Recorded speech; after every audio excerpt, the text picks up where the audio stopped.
Welcome back to Panatel's. This is a place where dark history slowly comes to light, and forgotten stories are finally heard at last. Night falls heavy over the Bavarian countryside. March 1922. The fields lie stiff with cold, snow clinging to the furrows like a held breath. Somewhere, beyond the last line of trees, stands a lonely farmstead called Hinterkaifeck. No road passes close, no neighbor hears much. The silence out here is not empty. It watches. Inside the farmhouse, life has already begun to feel wrong. Footsteps appear in the snow. They come from the forest, stopping at the farmhouse door. But none lead away. Days earlier, the family had heard things. Soft, careful sounds of movement from the attic. Not the wind, not animals.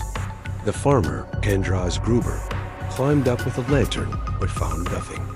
Still, the sounds returned, night after night. Something pacing, something waiting. Then, more unsettling events. House keys vanished without a trace. A newspaper arrived, sent from a town no one in the family had ever visited. Andreas spoke of these strange occurrences to his neighbors, a deep unease settling in his voice. But he did not leave. On the evening of March 31st, the farm went quiet. Sometime after nightfall, one by one, members of the Gruber family were drawn into the barn, perhaps by a familiar noise, perhaps by a familiar face. Andreas, his wife, Cecilia, their adult daughter, Victoria, and Victoria's young daughter, also named Cecilia.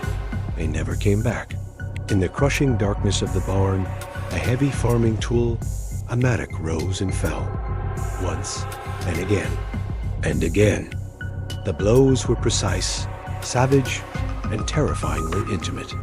Inside the main house, the family's new maid, Maria Baumgartner, had just arrived that very day. She unpacked her belongings, settled into her new room, and fell asleep, oblivious to the horror unfolding just yards away. In a nearby bedroom, a 2-year-old boy named Joseph cried out in the night. By morning, no smoke rose from the chimney. The farm animals were restless, unfed and untended. Neighbors began to notice the eerie stillness. Days passed.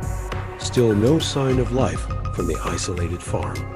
When a search party finally pushed their way into Hinterkaifeck, they did not find a scene of chaotic struggle. They found a chilling sense of order. The bodies of Andreas, Cecilia, Victoria, and the young Cecilia lay stacked in the barn, carefully arranged. Hay had been pulled over them, as if tucking them in for a final sleep. The little girl's hair was torn out in clumps, her small fingers bent and bloodied.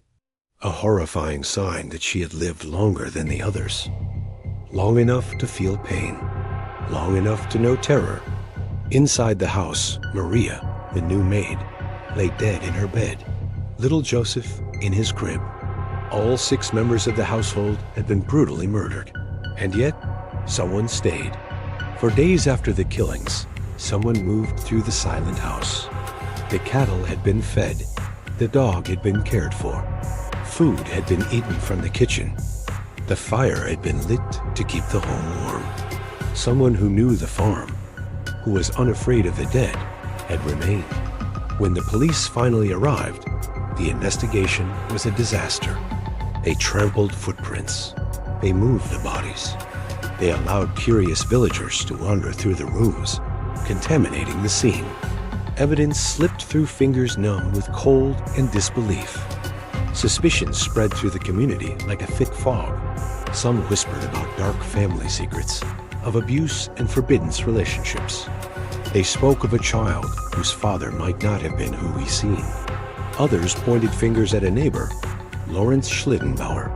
He had helped discover the bodies, yet his familiarity with the crime scene was unsettling. He seemed to know exactly where to look, but nothing was ever proven. The murder weapon, the mattock, was eventually found hidden on the property, but no one was ever charged. The house itself seemed cursed, a place where walls listened and floors remembered every footstep. In 1923, A year after the tragedy, Hinterkaifeck was torn down. The stones were scattered, the land plowed over, as if erasing the physical structure might quiet the haunting questions. It did not. Who came from the forest that night? Who knew the rhythms of the farm well enough to remain unseen? And who could commit such a monstrous act, then stay, and live among the dead? The case has been reopened again and again over the decades. Each time, it ends the same way. The files are closed. The answers remain hidden. Today, the field where the farm once stood is empty. No house, no barn. Only grass moving under the wind. But a certain kind of silence still gathers there when night falls. The kind that presses close. The kind that feels occupied. And somewhere, in the dark memory of that place, footsteps crunch in the snow. They arrive. They pause. And once more, there are no tracks leading away. Thank you for watching.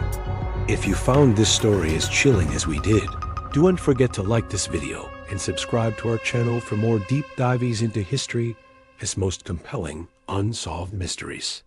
We'll see you next time.